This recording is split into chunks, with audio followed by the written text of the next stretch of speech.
కుట్టి అనే అమ్మాయి 8 ఏళ్ళ అమ్మాయి. ఆ అమ్మాయి స్కూల్ నుంచి చల్లగా వాతావరణం ఉంది, నడుచుకుంటూ ఇంటికి వచ్చింది. అమ్మ పేరు గ్రేస్ అమ్మ.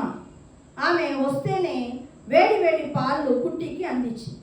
వేడి వేడి పాలు తాగేసి అమ్మ దగ్గరకు వచ్చి, అమ్మ నాకు ఒక యాపిల్ పండు తినాలనిపిస్తుంది అని అంటే, నాన్న మీ నాయన సేవకు వెళ్ళారు, వచ్చి నాకు యాపిల్ పండు కొనిస్తాడు నేను. లేదు నాకు ఇప్పుడే కావాలని మొండికేసి.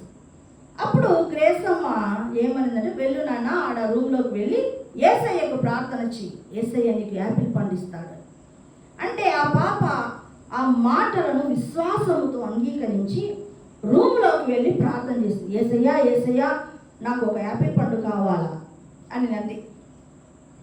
అనగానే వచ్చేసి మరి అమ్మ దగ్గరకు వచ్చింది. అమ్మ నేను యేసయ్య ప్రార్థన చేశాను, మరి యేసయ్య నాకు యాపిల్ పండు ఇవ్వలేదు అని. నువ్వు భారంగా ప్రార్థన చేయనైనా మరొక్కసారి పోయి నువ్వు ప్రార్థన చేయి అని చెప్పింది. బిడ్డను రూములోకి పంపించింది.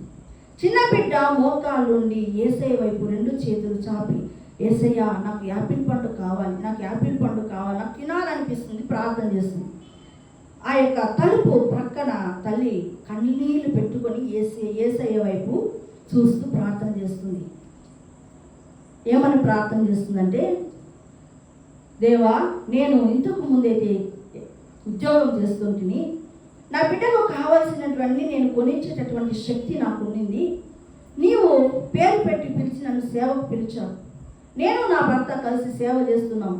ఈ దినము నా బిడ్డకు ఒక యాపిల్ పండు కొనియలేని పరిస్థితిలో మేము ఉన్నామని కన్నీరు విడిచి, ఎలాగైనా సరే ప్రభువా, ఆ చిన్న బిడ్డ విశ్వాసము చెడిపోకుండా నువ్వే కృప చూపునైనా అని ప్రార్థన చేస్తుంది. ఉన్నట్టుండి తలుపు దగ్గర దాసు గారు వచ్చారు. అంటే గ్రేసమ్మ భర్త, అంటే కుట్టి నాన్న వచ్చారు. వచ్చి కుట్టి ఏది కుట్టి కోసము యాపిల్ పండు తెచ్చానన్నాడు అని అంటే, ఆయన తేలేదు అది కూడా. కుట్టి వాళ్ళ నాన్న దాసు గారు దారిలో వస్తుంటే థామస్ అనే చర్చిలో ఉన్నటువంటి వ్యక్తి ఏం చేశాడంటే, అయ్యా కుట్టి కోసమని నేను యాపిల్ పండు కొన్నాను, అవి తీసుకుపోయి కుట్టి చేతిలో పెట్టాను. చూడండి, దాసు గారు ఆ మాట చెప్పంగానే గ్రేసమ్మ గారు వెక్కి ఏడ్చారు. విషయం అంతా దాసు గారికి వివరించింది. ఆయన కూడా, చూసావా, చిన్న బిడ్డ యొక్క విశ్వాసాన్ని బాగు చేయడానికి యేసయ్య యాపిల్ పండ్లను తీసుకొని వచ్చి థామస్ ద్వారా తీసుకొని వచ్చేటట్టు చేశాడు అని చెప్పి మెల్లగా ఆ పాప ఎలుగెత్తి ప్రార్థన చేస్తుంది. యేసయ్య నాకు యాపిల్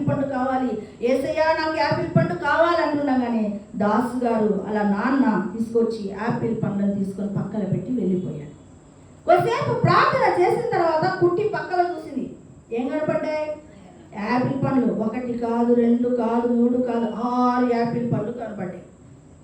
కనపడే లోపల, హల్లెలూయా, యేసయ్య నాకు యాపిల్ పండ్లు ఇచ్చేశాను మమ్మీ అని పరిగెత్తుకుంటా యాపిల్ పండ్ల కవర్ తీసుకొని పరిగెత్తుకుంటా అమ్మ దగ్గరకు వచ్చింది. అయ్యి యేసయ్యని ప్రార్థన ఆలకించాడు కుట్టి. యేసయ్య మనం స్తుతులు చెల్లించాలా అని చెప్పి వెంటనే ఆ యొక్క తల్లి, తండ్రి, బిడ్డ కుట్టి ముగ్గురు కూర్చొని దేవునికి స్తుతులు చెప్పారు. యేసయ్య, ఈరోజు మాకు యాపిల్ పండు ఇచ్చాం, అందరి బట్టి వందనాలు ప్రభువా అని ప్రార్థన చేసి. చూసారా, ఈ విశ్వాసము బిడ్డలలో మనము డెవలప్ చేయాలి.